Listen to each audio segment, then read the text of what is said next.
महिलांना लग्नानंतर आपल्या आधार कार्डवर पतीचं नाव आणि आडनाव बदलणं गरजेचं असतं, पण अनेक महिलांना ते कसं अपडेट करायचं माहीत नाही। याची सोपी प्रक्रिया आज आम्ही तुम्हाला सांगणार आहोत। लग्नानंतर महिलांना आधार कार्डवरील पत्ता, नाव, आडनाव बदलण्यासाठी जवळच्या आधार कार्ड केंद्रावर जावं लागेल। तिथे तुम्हाला एक अर्ज भरावा लागेल। या अर्जात मागितलेली माहिती, आवश्यक कागदपत्र जोडावी लागतील, त्याद्वारे पत्ता अपडेट करण्यात येईल।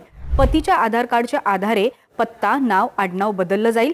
विवाह प्रमाणपत्र, पतीच्या आधार कार्डची प्रत, जुनं आधार कार्ड महिलांना अर्जासह जोडावं लागेल।